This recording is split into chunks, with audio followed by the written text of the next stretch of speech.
नमस्ते नमस्कार प्यारे साथियों, कैसे हैं आप सभी। उम्मीद करती हूँ सभी प्यारे बच्चे एकदम बढ़िया हैं, एकदम मस्त हैं, ज़बरदस्त और एकदम शानदार हैं। तो सभी प्यारे साथी जल्दी से आ जाएंगे, क्लास के साथ जुड़ जाएंगे और हम लोग कर रहे हैं फिर क्लास को शुरू। तो सभी बच्चों को मेरी आवाज़ पहुँच रही है, सभी प्यारे साथी जो हैं ये मुझे देख पा रहे हैं और कोई किसी तरीके की दिक्कत नहीं है। आ जाएं, जल्दी से करते हैं क्लास को शुरू। ठीक है, नमस्कार नमस्कार, good morning good morning good morning. सभी प्यारे बच्चों को प्यार भरा नमस्कार बेटा। चलो, तो कल आप सभी सोच रहे होंगे कि मैम क्लास क्यों नहीं हुई, तो मैं आपको कल जब परसों जो क्लास हुई थी उसमें इन्फॉर्म करना भूल गई थी, पढ़ाते पढ़ाते दिमाग से निकल गया था। कल मेरी मैराथन थी प्यारे बच्चों सीपीओ के लिए, आज सीपीओ का एग्जाम है ना, तो सीपीओ के लिए मैराथन थी कल मेरी केमिस्ट्री की, इसी वजह से आपकी क्लास जो थी वो कल हो नहीं पाई थी। ठीक है, तो चलो आ जाओ, अब हम करते हैं क्लास को शुरू। हमारी जो क्लास है इसमें आज एक नया टॉपिक हम लोग शुरू करने वाले हैं जिसका नाम है बेटा डिजीज। तो एक और बड़ा सा टॉपिक आपकी बायोलॉजी का डिजीजेस। तो भाई आइए बात करते हैं हम लोग डिजीजेस के बारे में, बात करते हैं रोगों के बारे में। ठीक है, तो आप जब भी अच्छा महसूस नहीं करते हैं, जब भी आपके शरीर में आपका मन आपका तन अच्छा महसूस नहीं करता है, तो उसी कंडीशन को कहा जाता है रोग, यानी उसी कंडीशन को कहते हैं डिजीज। तो हमारे शरीर में बहुत सारी बीमारियां हैं जो हमारे मस्तिष्क से संबंधित भी हैं या हमारे बॉडी के दूसरे ऑर्गन से संबंधित हैं, तो इनको ही अब हम लोग पढ़ने वाले हैं। ठीक है, good morning good morning good morning. तो प्यारे बच्चों, बारिश हो रही है बाहर, तो बढ़िया है, बारिश हो रही है तो गर्मी जो है उससे थोड़ी सी राहत मिलेगी। तो आइए, फिलहाल हमारा टॉपिक है डिजीज। डिजीज टॉपिक के अंदर हम लोग पढ़ने वाले हैं रोगों के बारे में। और मैम रोग कितने प्रकार के हैं जो आप हमें पढ़ाओगी, तो हम बात करेंगे दो प्रकार के रोगों की। एक होते हैं बेटा आनुवांशिक रोग, एक है आनुवांशिक रोग। तो पहले आनुवांशिक रोग लिखेंगे, आनुवांशिक रोग जिनको कहते हैं हम जेनेटिक डिजीज, जिनको हम लोग कहते हैं बेटा जेनेटिक डिजीज।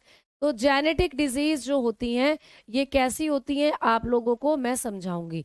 तो बीमारियां दो तरीके की होती हैं, एक तो होते हैं आनुवांशिक रोग जेनेटिक डिजीजेस, और दूसरी होती हैं बेटा अर्जित रोग, दूसरी होती हैं अर्जित रोग। अर्जित रोग जिनको हम कहते हैं एक्वायर डिजीज, जिनको हम कहते हैं एक्वायर डिजीज।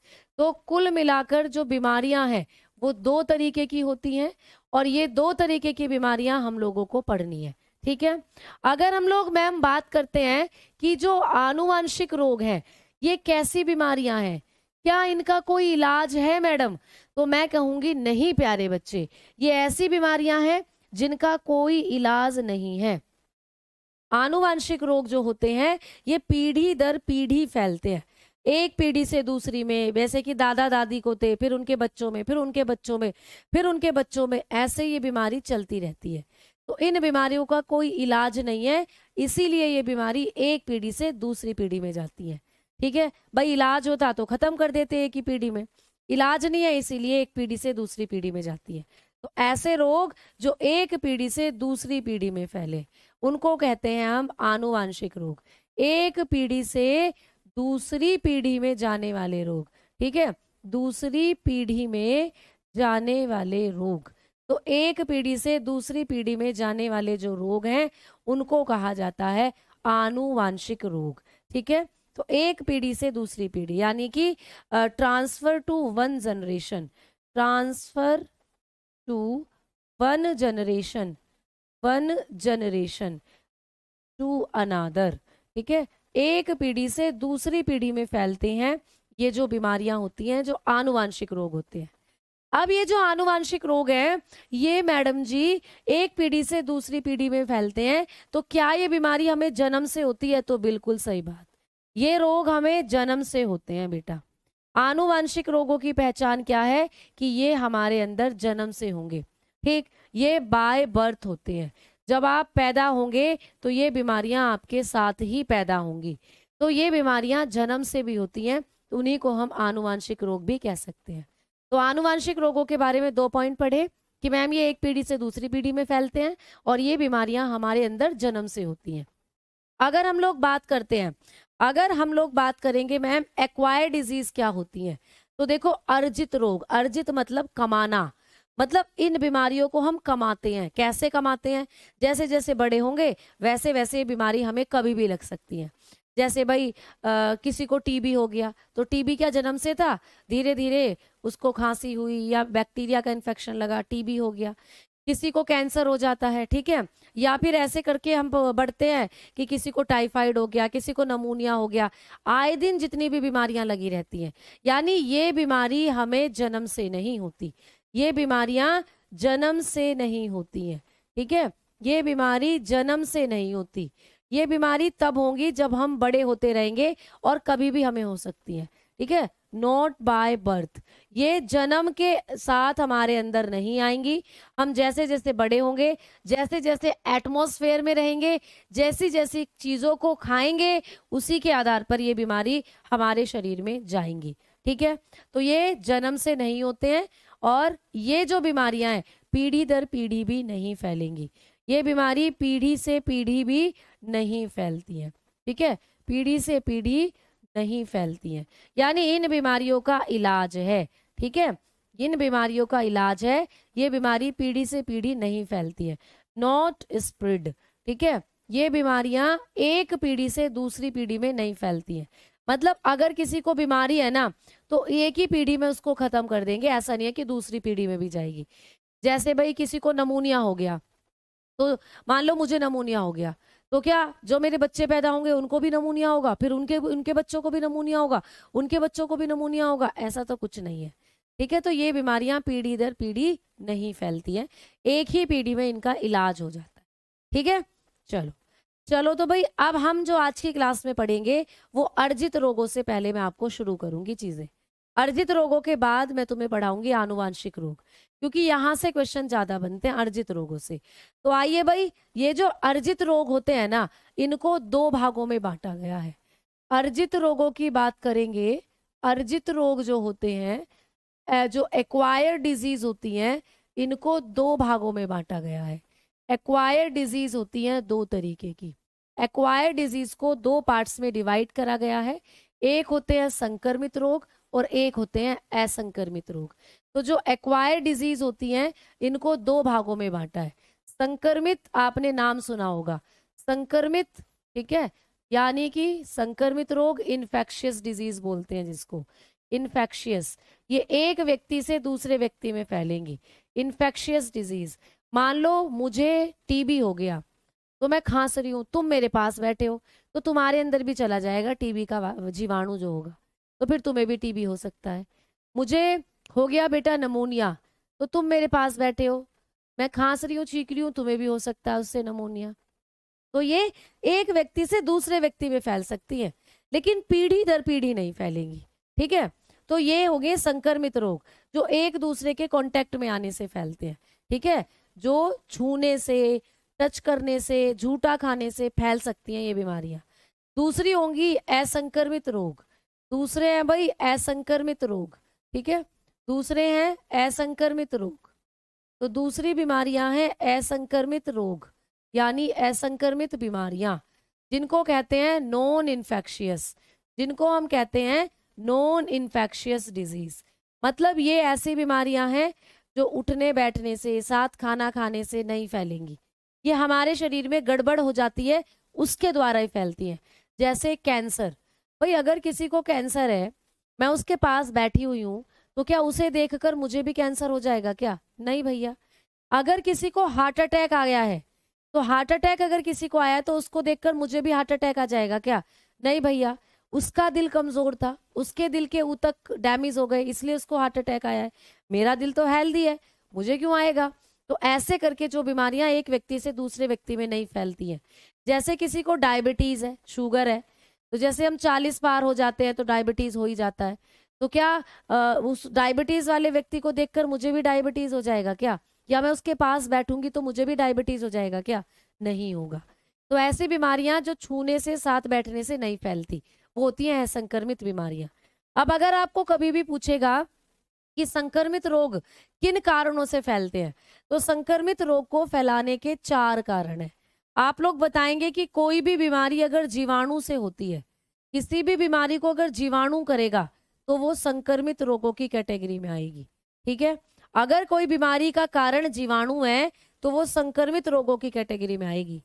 अगर किसी भी बीमारी को विषाणु फैलाता है, जैसे आपने पढ़ा था ना कोरोना वायरस के कारण होता था, तो कितनी खतरनाक बीमारी थी, 6 फीट की दूरी रखनी पड़ती थी और फिर भी कोरोना फैल रहा था। तो एक व्यक्ति से जिसको कोरोना है, अगर आप उससे हाथ मिला रहे हो ना, उसके कमरे में भी जा रहे हो, तब भी आपको कोरोना हो जाता था। तो विषाणु से भी होने वाली बीमारियां संक्रमित हो सकती हैं। तो विषाणु भी, वायरस जो होते हैं, ये भी करते हैं संक्रमित रोगों को। आगे है बेटा कवक। कुछ कवक होते हैं, फंगस। जैसे जब कोरोना आया था तो हमने ब्लैक फंगस, व्हाइट फंगस बीमारी के बारे में भी सुना था। तो ये फंगस भी हैं जो बीमारियां फैला सकते हैं। ठीक है, जैसे किसी को खुजली हो रही है, खुजली फंगस के कारण होती है। अब आपने उसके कपड़े पहन लिया, आपने उसका तौलिया इस्तेमाल कर लिया, तो आपको भी खुजली हो जाएगी, तो आपके अंदर भी फैल जाएगी फिर खुजली। ठीक है, आगे बात करते हैं प्रोटोजोआ से होने वाली बीमारी। तो प्रोटोजोआ ये प्रोटोजोआ जनित रोग जो होते हैं, ये भी करते हैं हमारे अंदर संक्रमित रोगों को फैलाने का काम। प्रोटोजोआ, तो बेटा ये इतना कारण है, ये 4 कारण है जो संक्रमित रोगों को फैलाते हैं। तो पेपर में पूछा जाएगा कि संक्रमित रोग किन 4 कारणों से फैलते हैं, तो ये 4 कारण है। ठीक है, तो जो इनसे हो, जिन बीमारियों को ये फैलाएं, वो होती है संक्रमित बीमारी, और जो इनके कारण नहीं होते वो असंक्रमित रोग होते हैं। असंक्रमित रोगों में आप लिख सकते हो जैसे कैंसर। कैंसर किसी वायरस बैक्टीरिया से नहीं होता, वो अपने शरीर में हमारी कोशिकाएं किसी भी प्रदूषण के कारण, जैसे अल्ट्रावायलेट रेस त्वचा पर पड़ी तो स्किन कैंसर हो गया, ज्यादा प्रदूषण में रह रहे हैं तो लंग कैंसर हो गया, है ना, कुछ शराब पी रहे हैं तो लीवर का कैंसर हो गया, अलग अलग कैंसर हमारे शरीर में हो जाते हैं। आगे बात करेंगे मधुमेह।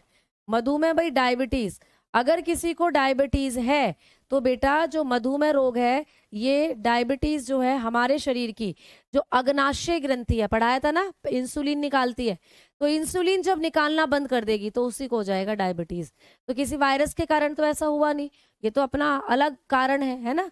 और बेटा पैरालाइसिस, लकवा, अगर किसी को लकवा मार गया है तो क्या उसको देखकर हमें भी लकवा हो जाएगा क्या?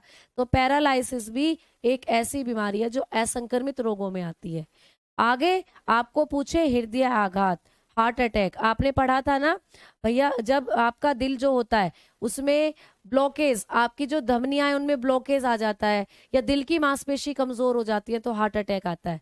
हृदय आघात, तो ये भी किसी बैक्टीरिया वायरस के कारण नहीं होता, ये भी हमारे अंदर मांसपेशियों की कमजोरी के कारण होगा।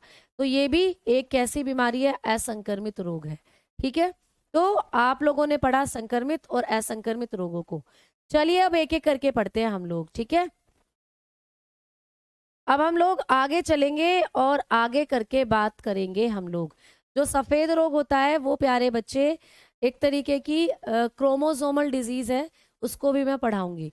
उसमें क्या होता है, आपकी त्वचा पर सफेद सफेद धब्बा जो होते हैं वो पड़ जाते हैं। ठीक है, तो मेलेनिन पिगमेंट आपकी त्वचा में काम कर रहा है, उससे रिलेटेड ही वो बीमारी है। चलिए आइए, यस्टरडे क्लास नहीं हुई थी बेटा, मैंने आपको क्लास आते ही बताया कि कल क्लास नहीं हुई थी क्योंकि कल मेरी सीपीओ में मैराथन चल रही थी। ठीक है, चलो आ जाओ। अब हम लोग सबसे पहले बात करेंगे संक्रमित रोगों की, और सबसे पहले संक्रमित रोगों में पढ़ेंगे जीवाणु से होने वाली बीमारी। तो हेडिंग डालेंगे जीवाणु जनित रोग। सभी प्यारे बच्चे हेडिंग डालेंगे जीवाणु जनित रोग। आज हम पढ़ेंगे जीवाणु जनित रोग, बैक्टीरियल डिजीज, ऐसी बीमारियां जो बैक्टीरिया से होती हैं। बैक्टीरियल डिजीजेस की बात करेंगे, जीवाणु जनित रोगों की बात करेंगे। अब जीवाणु जनित रोगों को याद करने की एक ट्रिक है। ट्रिक क्या है बेटा? तो जीवाणु जनित रोगों को आप एक ट्रिक के माध्यम से याद कर सकते हो। जीवाणु से होने वाली मुख्य बीमारियां ट्रिक से याद कर सकते हो। ट्रिक है बेटा, आप लोग बताएंगे कि जो पंडित जी होते हैं, पंडित जी टीका लगाते हैं, है ना, पंडित जी टीका लगाते हैं, तो ट्रिक का नाम है पंडित का टीका न्यू है। ठीक है, पंडित का टीका न्यू है, पंडित का टीका न्यू है। ठीक है, पंडित तय है ये, पंडित का टीका न्यू है, तो पंडित जी ने नया नया टीका लगाया है, ये ट्रिक है, पंडित का टीका न्यू है। इससे आप बैक्टीरिया से होने वाली मुख्य बीमारियों को पढ़ सकते हो जो पेपर में आती हैं। जैसे पैसे बनेगा भाई प्लेग, पैसे बनेगा प्लेग, प्लेग रोग। तो कभी भी पूछे प्लेग रोग किसके कारण होता है, आप बताएंगे बैक्टीरिया के कारण। अगली बीमारी है डिप्थीरिया, अगली बीमारी है डै से बनेगा डिप्थीरिया। तो डिप्थीरिया रोग किसके कारण होता है, तो आप बताएंगे कि डिप्थीरिया जो होता है ये भी होता है हमारे अंदर किसके कारण, बेटा जीवाणु के कारण। ठीक है, पहले लिख लो फिर एक एक करके सारी बीमारियां पढ़ेंगे। फिर है तै, तै से बनेगा तपैदिक, तै से बनेगा तपैदिक। ठीक है, तपैदिक जिसको हम क्या कहते हैं, जिसको हम लोग टीबी के नाम से भी जानते हैं, ट्यूबरक्लोसिस, जिसको हम लोग ट्यूबरक्लोसिस के नाम से भी जानते हैं, टीबी, टीबी यानी तपैदिक। फिर का से बनेगा काली खांसी, का से बनेगा भाई काली खांसी, काली खांसी जिसको बोलते हैं वूफिंग कफ। ठीक है, तो वूफिंग कफ बनेगा काली खांसी, वूफिंग कफ, काली खांसी किससे होता है, जीवाणु से होता है। ठीक, इसके बाद टी जो है, टी से बनेगा टिटेनस, टिटेनस, टी से बनेगा टिटेनस। ठीक है, टिटेनस, टिटेनस रोग बनेगा टी से, और टी से ही एक और बीमारी बनेगी टाइफाइड, टी से ही बनेगा टाइफाइड। तो यहाँ पर दो बीमारियां हैं, टिटेनस और टाइफाइड, जो टी से होती हैं। और टिटेनस और टाइफाइड दोनों ही जीवाणु करता है हमारे अंदर। ठीक, अब आगे बात करेंगे। आगे ये जो का है इससे बनेगा कुष्ठ रोग, कुष्ठ रोग जिसको कहते हैं लेप्रोसी।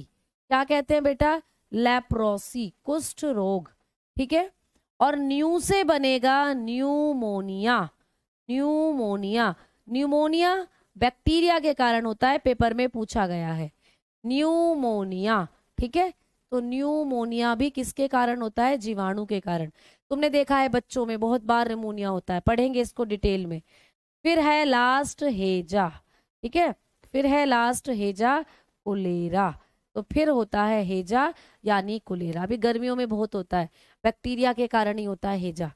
तो ये इतनी बीमारियां हैं बेटा जो हमारे अंदर होती है। मैम मधुमेह कौन सा रोग है, भैया मधुमेह होता है डायबिटीज, डायबिटीज के बारे में नहीं सुना, जिसमें आपके ब्लड के अंदर ग्लूकोज का लेवल बहुत ज्यादा हो जाता है, खून चिपचिपा हो जाता है, जिससे आपको हार्ट अटैक भी आने की दिक्कत हो सकती है, ये होता है। ठीक है, पंडित का टीका न्यू है। हाँ, तो ये सभी क्या है, बैक्टीरिया से संबंधित बीमारियां हैं, ये आपको पेपर में आती हैं बेटा, ये सारी बीमारियां आपको पेपर में आती हैं। तो चलिए भाई इन बीमारियों को अब एक एक करके हम लोग पढ़ना शुरू कर देते हैं। तो सबसे पहले है प्लेग, तो आओ हेडिंग डालो प्लेग। ठीक है, चले आगे, चलो आओ भाई हेडिंग डालो प्लेग। तो सबसे पहले पढ़ेंगे प्लेग बीमारी को, प्लेग। ठीक है, जो प्लेग रोग होता है इसका एक और नाम है, प्लेग को हम लोग काली मृत्यु भी कहते हैं। पेपर में आएगा कि कौन सा जीवाणु जनित रोग है जिसे हम काली मृत्यु भी कहते हैं, ब्लैक डेथ। तो जो प्लेग होता है ना, इसी को हम ब्लैक डेथ के नाम से भी जानते हैं, इसे ही कहते हैं काली मृत्यु। तो कभी भी क्वेश्चन आए कि कौन सा जीवाणु जनित रोग है जिसे हम काली मृत्यु के नाम से जानते हैं, तो बताओगे प्लेग। तो प्लेग को कहा जाता है काली मृत्यु। ठीक है, अब आ जाओ मैम, प्लेग किसके कारण होता है, प्लेग को फैलाने वाला पैथोजन क्या है, प्लेग को फैलाने वाला रोगाणु क्या है। पैथोजन होता है बेटा रोगाणु, और रोगाणु चार तरीके के हो सकते हैं। देखो ये सब रोगाणु है बेटा, ये जो चारों के चारों लिख रहे हैं ना, जीवाणु, वायरस, प्रोटोजोवा, इनको हम रोगाणु कहते हैं, इनको कहते हैं हम रोगाणु, पैथोजन। ठीक है, इनको हम लोग कहते हैं पैथोजन। तो बेटा ये क्या है, ये रोग को फैलाने वाले कारक है, ये रोग को फैलाने वाले कारण है, रोग को फैलाने वाले अणु हैं, इसीलिए इनको कहते हैं रोगाणु। तो ये चार तरीके के होते हैं रोगाणु। तो आपको पेपर में पूछेगा प्लेग को फैलाने वाला रोगाणु कौन सा है, ये चार ऑप्शन दे देगा। तो बताओ प्लेग को फैलाने वाला पैथोजन कौन सा होता है, जल्दी बताओ, ये चार ऑप्शन आपके सामने है। मैंने आपको प्लेग किस में लिखवाया? प्लेग किसके कारण होता है? प्लेग को फैलाने वाला रोगाणु कौन सा है, बताओ जल्दी से।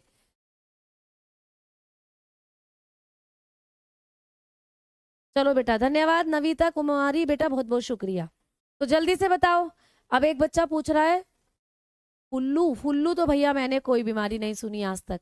सिफिलिस भी बताऊंगी, वो एसटीडी में आएगा बेटा, वो लैंगिक रोगों में आएगा। अभी हम लैंगिक रोग नहीं पढ़ रहे हैं, वो लैंगिक रोगों में आएगा, उसको भी पढ़ाऊंगी बाद में, ठीक है। चलो, तो जल्दी से बताओ प्यारे बच्चे कि जो ये प्लेग रोग है, आपके सामने क्वेश्चन है कि प्लेग को फैलाने वाला रोगाणु बताइए। तो ये 4 ऑप्शन है, तो कौन सा लगा कर आओगे पेपर में? तो पेपर में लगा के आओगे जीवाणु, क्योंकि हमने अभी अभी पढ़ा है कि प्लेग किसके कारण होता है? जीवाणु के कारण। तो भाई आपको पेपर में पूछेगा कि प्लेग रोग को फैलाने वाला पैथोजन क्या है, आप लोग बताएंगे जीवाणु। तो प्लेग रोग किसके कारण होता है? जीवाणु के कारण होता है, बैक्टीरिया के कारण। अब मैडम उस बैक्टीरिया का नाम भी बता दो भाई, कौन सा बैक्टीरिया है जो हमारे अंदर प्लेग करता है। तो अगर हम बात करते हैं उस बैक्टीरिया की जो हमारे अंदर प्लेग करता है, उसका नाम है यर्सीनिया पिस्टिस। यर्सीनिया पिस्टिस नाम का बैक्टीरिया है, यर्सीनिया पिस्टिस, ठीक है। तो बताकर चलेंगे यर्सीनिया पिस्टिस। तो यर्सीनिया पिस्टिस नाम का क्या है बेटा? एक बैक्टीरिया होता है, यही बैक्टीरिया है जो हमारे अंदर करता है प्लेग रोग। तो आपको पेपर में पूछेगा कि कौन सा बैक्टीरिया है जो प्लेग रोग करता है, आप बताएंगे यर्सीनिया पिस्टिस, ठीक है।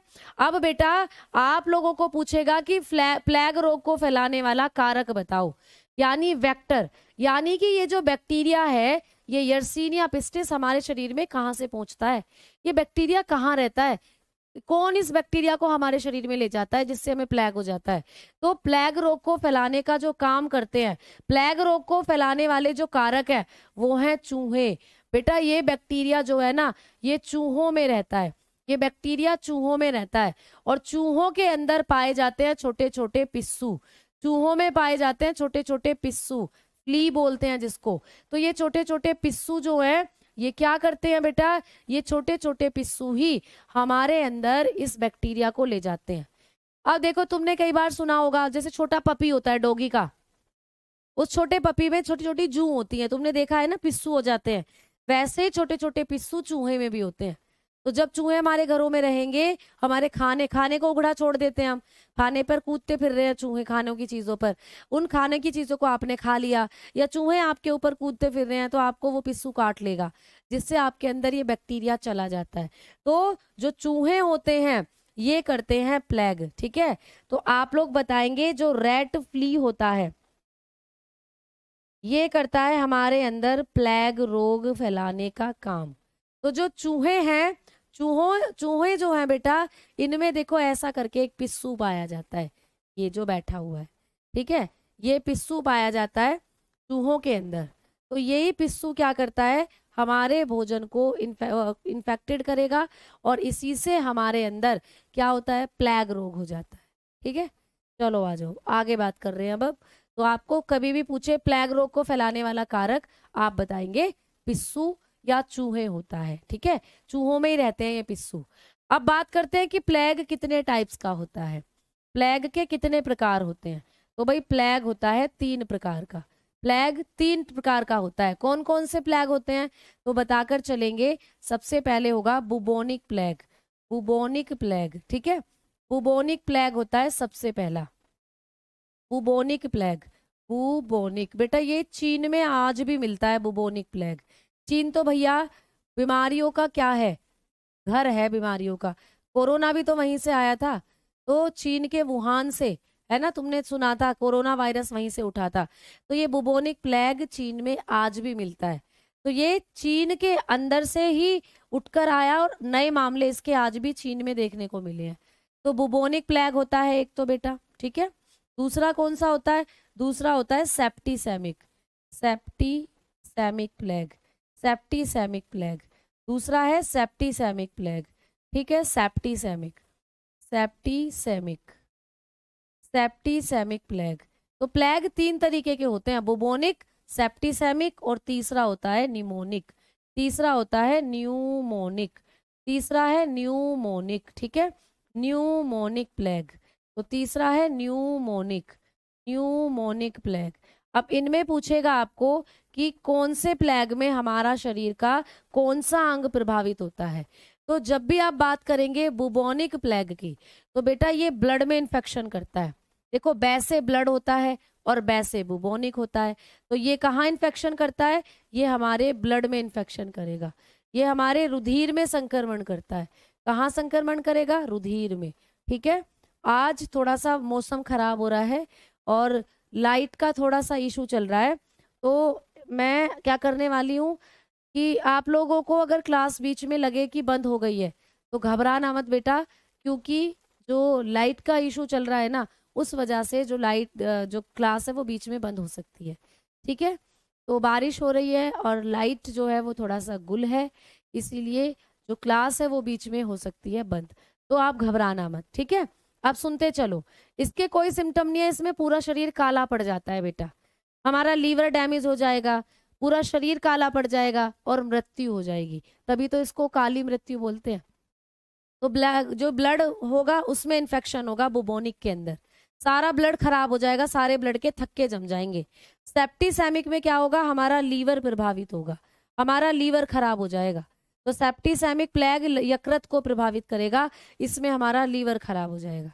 ठीक है।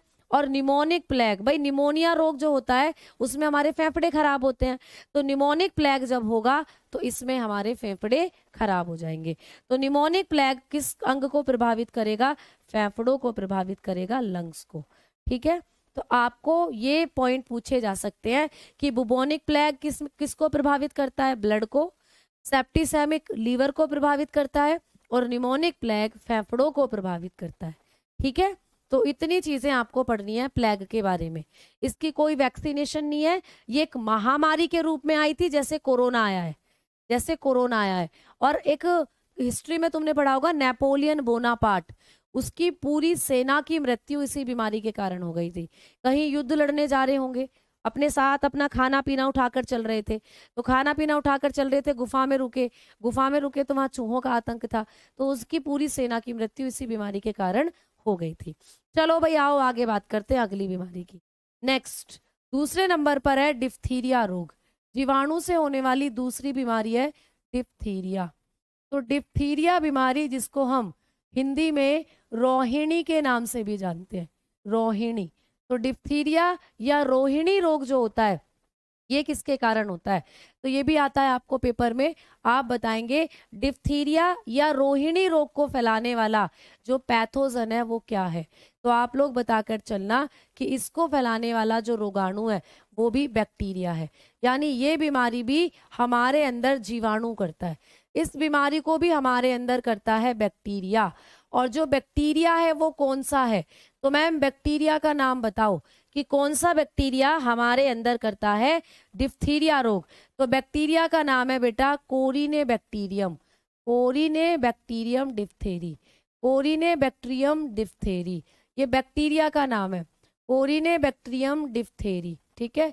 ये बैक्टीरिया का नाम है Corynebacterium diphtheriae, Corynebacterium diphtheriae, Corynebacterium diphtheriae. ठीक है।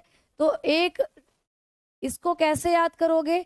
ऐसे याद करना कि कोरी नाम का एक बच्चा था। भाई क्या था? कोरी नाम का बच्चा था, कोरी नाम का बच्चा था और उसको बैक्टीरिया का इन्फेक्शन हो गया और उसको हो गया फिर डिप्थीरिया।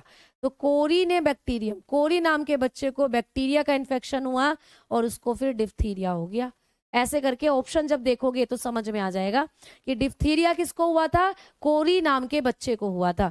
तो कोरी शब्द देखते ही आप ऑप्शन को पकड़ लोगे और टिक लगा कर आ जाओगे कि डिप्थीरिया को फैलाने वाला बैक्टीरिया है कोरिनेबैक्टीरियम डिप्थेरी। अच्छा, ये रोग, ये बैक्टीरिया हमारे शरीर में कैसे पहुंचता है? तो वायु के माध्यम से पहुंचता है, वायु से पहुंचता है हमारे शरीर में, बाय एयर। ये हवा में रहता है और हवा के द्वारा ही हमारे शरीर में पहुंचेगा। अगर किसी को डिप्थीरिया है, वो खांस रहा है, उसके पास हम बैठे हैं, सांस ले रहे हैं, वहां हवा में ये बैक्टीरिया घूम रहा है तो हमारे शरीर में चला जाएगा। मैं बार बार बोल रही हूँ, अगर क्लास बंद हो जाए तो घबराना नहीं, फिर क्लास कल ही होगी क्योंकि लाइट का इशू चल रहा है। बेटा आ जाओ, पूपू पूपू करने लग गया है इन्वर्टर जो है। आओ आगे बात करेंगे। मैं सोच रही थी कि शायद आ जाएगी लाइट, अब तक आई थी बीच में ब्लिंक करके, तो मुझे लगा शायद आ जाएगी आपके क्लास के टाइम तक, बट वो नहीं आई। अगर मुझे कंफर्म होता कि नहीं आएगी तो शायद मैं फिर स्टूडियो पहुंचती, और स्टूडियो पहुंचने का फिर मेरे पास टाइम भी नहीं था, क्योंकि 1 से 1.5 घंटा स्टूडियो पहुंचने में लग जाता है। तो ये मेरी मजबूरी बन गई थी कि मैं क्लास यहीं से लूँ आप लोगों की, और क्लास अगर बीच में ब्लिंक हो जाती है तो आप परेशान नहीं होना। आ जाओ आगे बात करते हैं। तो भाई नेक्स्ट जो क्वेश्चन है, आप नेक्स्ट जो पॉइंट है डिप्थीरिया के बारे में पूछा जाता है, प्रभावी अंग। ये जो डिप्थीरिया है इसका प्रभावी अंग क्या होता है? इफेक्टिव ऑर्गन, इसमें हमारे शरीर का कौन सा अंग प्रभावित होता है? तो आप लोग बताकर चलना। इस बीमारी में हमारा गला, ठीक है, हमारा गला यानी थ्रोट, हमारा गला और फेफड़े प्रभावित होते हैं, ठीक है, हमारा गला और हम लोगों के जो फेफड़े हैं वो प्रभावित होते हैं। तो गले में और फेफड़ों में बीमारी होती है, सांस लेने में दिक्कत। ये बीमारी बच्चों को ज्यादा होती थी। अगर बात करते हैं इस बीमारी की, तो ये बीमारी बच्चों में 90% देखी जाती थी। तो ये बीमारी बच्चों में ज्यादा होती थी और वयस्कों में कम होती थी। तो इस बीमारी से भी बचाव के लिए एक टीका बनाया गया। अब ये बीमारी बहुत कम होती है क्योंकि इसका बना दिया टीका। तो डिप्थीरिया से बचाव के लिए कौन सा टीका दिया जाता है? तो आपको कभी भी पूछेगा, आप बताएंगे कि डिप्थीरिया से बचाव के लिए जो वैक्सीनेशन दी जाती है उस वैक्सीनेशन का नाम क्या है? तो बताना डीपीटी। बताओगे डीपीटी। तो डीपीटी का टीका दिया जाता है किससे बचाव के लिए? डिप्थीरिया से बचाव के लिए। डिप्थीरिया से बचाव के लिए डीपीटी का टीका दिया जाता है प्यारे बच्चों। ठीक है, समझ में आ गई बात? तो थोड़ा सा हल्का सा लाइटिंग मैं कम कर रही हूँ, तो बोर्ड तो आपको दिखाई दे ही रहा है। ठीक है मैम, बिहार में लाइट है, अच्छा बहुत बढ़िया। तो अब आ जाओ, अब आगे बात करते हैं हम लोग। अब हम पढ़ने वाले हैं डीपीटी की फुल फॉर्म, मैं आपको बाद में बताऊंगी, क्योंकि अब ये डीपीटी कई बीमारियों में लगेगा। तो जब ये लास्ट वाली बीमारी में लगेगा ना, तब आपको इसकी फुल फॉर्म इसके बारे में बताऊंगी, है ना। चलो आ जाओ, अब हम लोग आगे बात करते हैं। तो इस डिप्थीरिया के बारे में इतना पढ़ लेना। आओ तीसरी बीमारी, तो बैक्टीरिया से होने वाली जो तीसरी बीमारी है वो कौन सी है? तो हमने पढ़ा था पंडित का टीका, यानी काली खांसी। तो भाई लिखो काली खांसी। ठीक है, काली खांसी बीमारी जिसको कहते हैं वूफिंग कफ। वूफिंग कफ, इसको हम लोग वूफिंग कफ के नाम से जानते हैं। तुमने नाम सुना होगा, काली खांसी, कुकर खांसी, कुत्ता खांसी, ऐसे करके बहुत सारी खांसियां हो जाती हैं। तो ये जो खांसी है, ये सारी खांसी एक ही है। तो काली खांसी, कुकर खांसी, कुत्ता बोलते हैं ना जब खांसते हैं कुत्ते जैसी आवाज आती है, खुड़ खुड़ खुड़, वो वाली। तो काली खांसी को एक और नाम से जानते हैं, इसको हम पर्ट्यूसिस भी कहते हैं। पर्ट्यूसिस, तो काली खांसी को पर्ट्यूसिस भी कहते हैं। पर्ट्यूसिस, तो कौन सी बीमारी पर्ट्यूसिस के नाम से जानी जाती है? आप बताएंगे काली खांसी को हम पर्ट्यूसिस भी कहते हैं, क्योंकि इसके बैक्टीरिया का ही नाम पर्ट्यूसिस है। तो आ जाओ भाई, काली खांसी किसके कारण होता है? काली खांसी को फैलाने वाला पैथोजन, काली खांसी को फैलाने वाला रोगाणु। तो आप लोग बताना कि काली खांसी जो होती है ये भी हमारे अंदर जीवाणु के कारण होती है। काली खांसी भी हमारे अंदर बैक्टीरिया के कारण होती है। ठीक है, और जो बैक्टीरिया है उसका नाम, तो जो बैक्टीरिया काली खांसी फैलाता है उस बैक्टीरिया का नाम है बैसिलस। ठीक है, आप बताओगे बॉर्डेटेला, बैसिलस नहीं, बॉर्डेटेला, बॉर्डेटेला पर्ट्यूसिस। ठीक है, बॉर्डेटेला पर्ट्यूसिस, तो ये है किसका नाम? तो बॉर्डेटेला पर्ट्यूसिस है फैलाने वाले बैक्टीरिया का नाम। तो तभी तो इसको पर्ट्यूसिस कहते हैं, क्योंकि बैक्टीरिया का ही नाम पर्ट्यूसिस है। तो इसको कहेंगे बॉर्डेटेला, बॉर्डेटेला पर्ट्यूसिस। ठीक है, तो इस काली खांसी को फैलाने वाला जो बैक्टीरिया है वो है बॉर्डेटेला पर्ट्यूसिस। ठीक है, चलो आओ आगे बात करेंगे। मैम काली खांसी जो है इसके लक्षण क्या हैं? कौन सा अंग प्रभावित होता है? तो यहाँ पर भी फेफड़े ही प्रभावित होते हैं। प्रभावी अंग पूछ ले तो भाई खांसी होती है और खांसी में फेफड़े ही प्रभावी होते हैं। तो प्रभावी अंग यहाँ पर भी फेफड़े हैं। इफेक्टिव ऑर्गन यहाँ पर भी क्या है? फेफड़े ही हैं।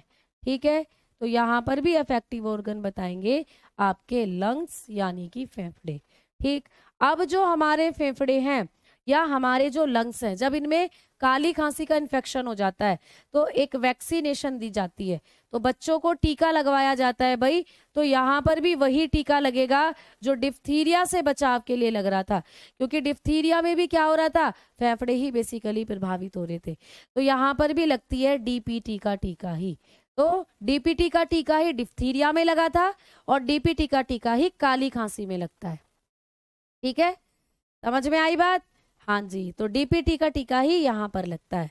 नेक्स्ट, तपेदिक अभी थोड़ा बड़ा है। तपेदिक को मैं तुम्हें इसलिए नहीं पढ़ा रही हूँ क्योंकि हो सकता है लाइट कब ब्लिंक हो जाए और बीच में रह जाए। तो अभी जो छोटी छोटी बीमारियां हैं जहां से ज्यादा क्वेश्चन नहीं आते वो पढ़ा रही हूँ। टीबी से थोड़े ज्यादा क्वेश्चन आते हैं, इसीलिए टीबी नहीं बता रही हूँ अभी। आ जाओ, अगली बीमारी है बेटा 4th नंबर पर आप लोग पढ़ेंगे टिटेनस। टिटेनस 4th नंबर पर पढ़ोगे टिटेनस, और कोई मिनट जारी है। टिटेनस क्लास को ब्लिंक होने में है, क्लास को बंद होने में। तो आ जाओ टिटेनस। प्यारे बच्चे, जो टिटेनस रोग होता है ना, इसके भी कई नाम है। इसको कहा जाता है धनु रोग, इसको कहा जाता है धनु रोग, इसको कहते हैं लॉकजो। तो कभी भी आपको पूछे कि धनु रोग या लॉकजो किस बीमारी को कहा जाता है, तो टिटेनस को कहते हैं धनु रोग या लॉकजो। ठीक है, क्यों कहते हैं? क्योंकि इस बीमारी में दौरे पड़ते हैं और ये जो जबड़ा है ये बंद हो जाता है, मुंह खुलता नहीं है, दांत में दांत बच जाते हैं। तो इसी बीमारी में हमारा जो जबड़ा है वो बंद होगा और व्यक्ति ऐसे मुड़ जाता है, धनुषाकार हो जाता है व्यक्ति। तो इसीलिए इसको धनु रोग या लॉकजो कहते हैं। ठीक है, तो आओ भाई, टेटनस किसके कारण होती है? टेटनस को फैलाने वाला पैथोजन क्या है? तो टेटनस रोग को फैलाने वाला जो रोगाणु है वो भी कौन सा है? बताएंगे, जीवाणु। तो टेटनस भी जीवाणु के कारण होता है। टेटनस रोग भी किसके कारण होता है? बैक्टीरिया के कारण। और मैम बैक्टीरिया का नाम क्या है? तो टेटनस रोग को फैलाने वाले बैक्टीरिया का नाम है, आप बताओगे, Clostridium tetani. Clostridium, Clostridium tetani, Clostridium tetani है बैक्टीरिया का नाम। ठीक है, tetani, Clostridium tetani, Clostridium, Clostridium tetani. ठीक है, तो क्लोस्ट्रीडियम टिटेनी करता है हमारे अंदर टेटनस रोग। ठीक, अब ये जो क्लोस्ट्रीडियम टिटेनी है ये कहाँ रहता है? तो ये रहता है बेटा धूल मिट्टी के अंदर। धूल मिट्टी, जब भी हमें चोट लगती है हम डॉक्टर के पास जाते हैं, डॉक्टर हमें लगाता है इंजेक्शन, है ना? अब टेटनस का इंजेक्शन लगाता है डॉक्टर। अब चोट लगने पर ही क्यों टेटनस का इंजेक्शन लगाता है? क्योंकि जब आप गिरे हो, कहीं भी चोट लगी है किसी भी चीज से, लोहे से, प्लास्टिक से, किसी से भी, तो वहां पर धूल के पार्टिकल बैठे हो सकते हैं, और धूल के पार्टिकल हैं तो उनके अंदर हो सकता है क्लोस्ट्रीडियम टिटेनी।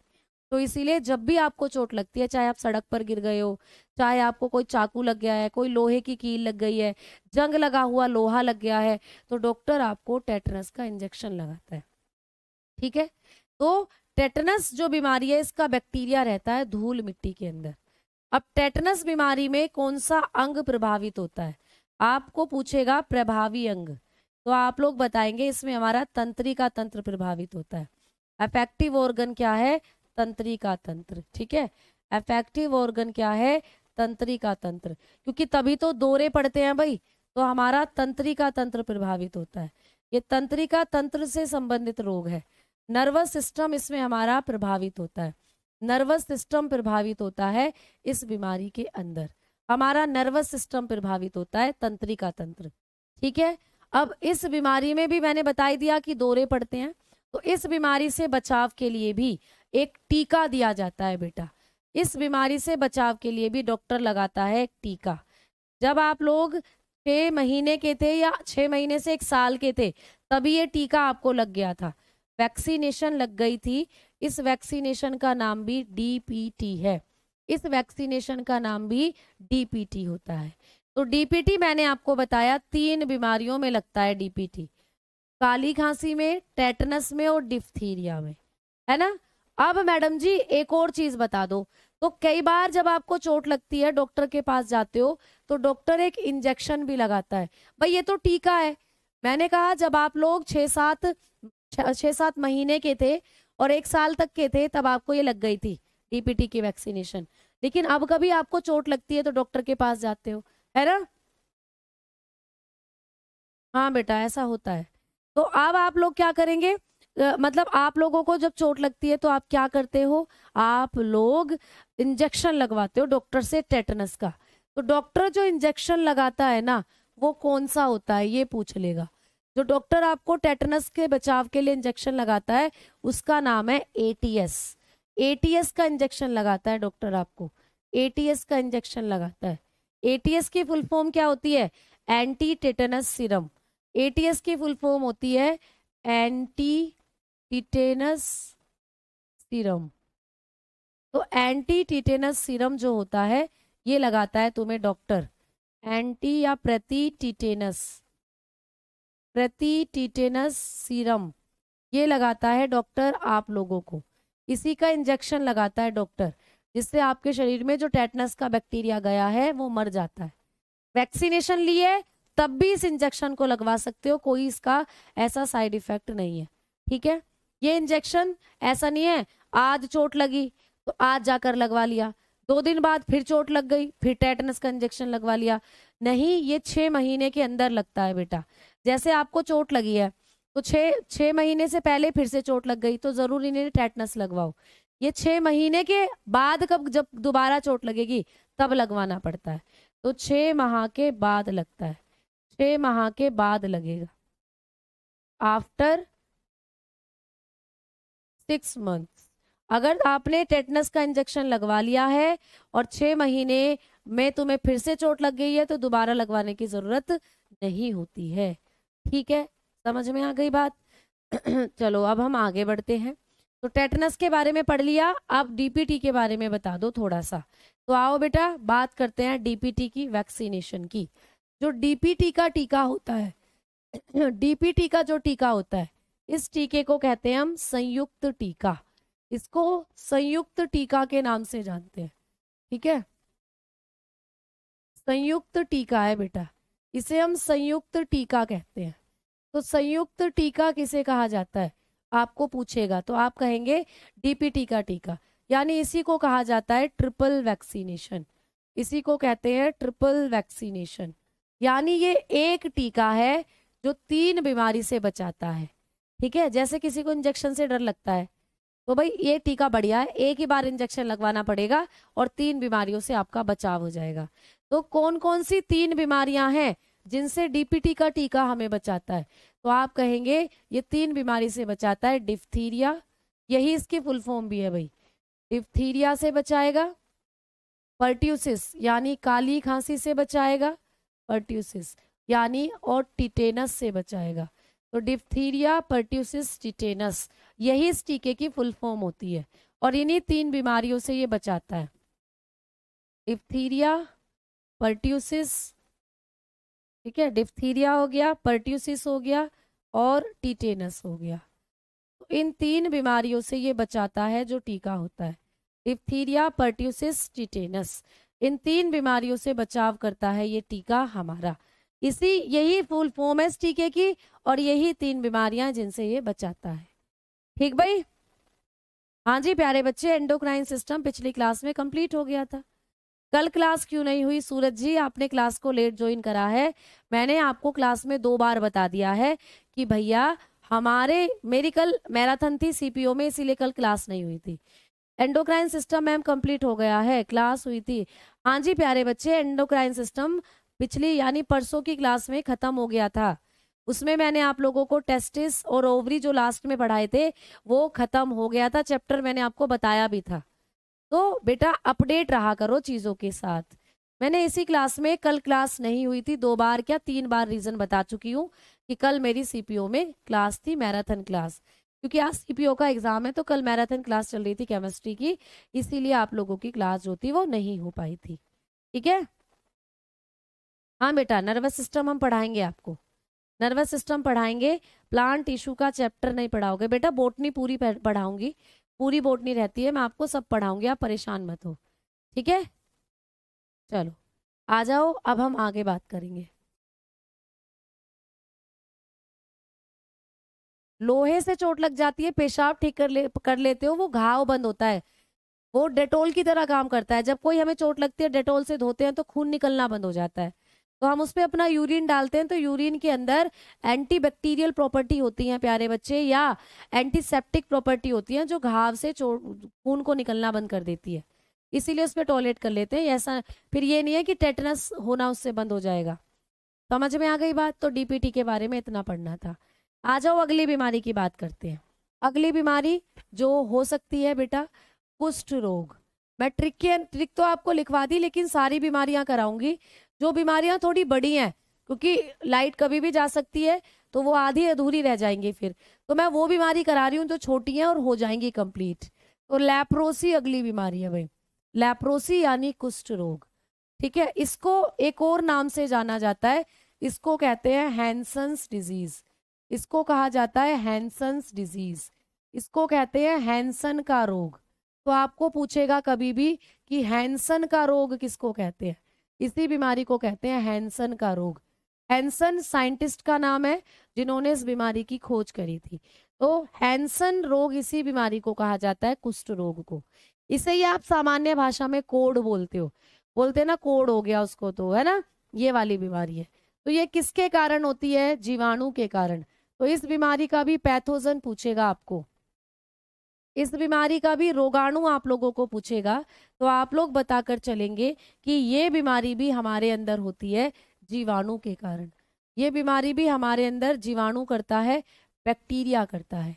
और कौन सा बैक्टीरिया है जो इस बीमारी को करेगा? तो आप लोग बताकर चलोगे, बैक्टीरिया का नाम है माइकोबैक्टीरियम लेप्रोसी। ठीक है, तो लिख लेना बैक्टीरिया का नाम, Mycobacterium, Mycobacterium leprosy, Mycobacterium leprosy, Mycobacterium leprae लिखना, लेप्रोसी नहीं, लेप्री, ये करता है हमारे अंदर।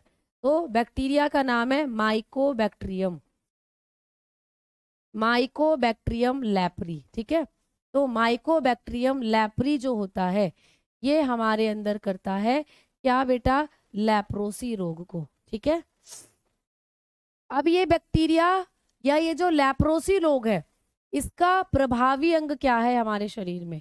तो इसका जो प्रभावी अंग है बीमारी का, वो है हम लोगों का जो नोड्स होते हैं, इफेक्टिव ऑर्गन। इफेक्टिव ऑर्गन है हमारा ब्लड, या बेसिकली नोड्स बोल सकते हो।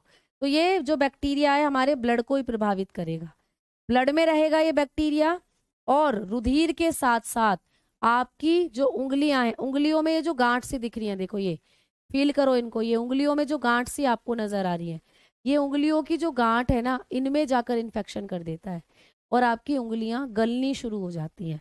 तो ये ब्लड में इन्फेक्शन करता है और आपकी जो उंगलियां हैं या आपकी बॉडी पार्ट वो गलने शुरू हो जाते हैं, शरीर पर फोड़े फुंसी हो जाते हैं। लेप्रोसी वाले व्यक्ति की अगर आप हालत देखोगे तो देखो ऐसी हो जाती है, इसमें आप लोगों की उंगलियां वगैरह जो हैं वो गलना शुरू हो जाती हैं। तो लेप्रोसी रोग के अंदर क्या होगा? उंगलियां हमारी गलनी शुरू हो जाती हैं। देखो इस तरीके से लेप्रोसी रोग होता है, जैसे आपको ये दिख रही है उंगलियां, आपने कई बार देखा होगा, कई लोगों के अंदर ये बीमारी देखी होगी। देखो तो उंगलियां गलनी शुरू हो जाती हैं, पूरा हाथ, पूरे धीरे धीरे पूरे ऑर्गन गलने शुरू हो जाते हैं, ये होता है लेप्रोसी रोग। ठीक है, समझ में आई बात? चलो आ जाओ, अब बढ़ रहे हैं आगे। तो इस बीमारी से बचाव के लिए कोई टीका नहीं है, और इस बीमारी के बारे में याद रखना एक पॉइंट,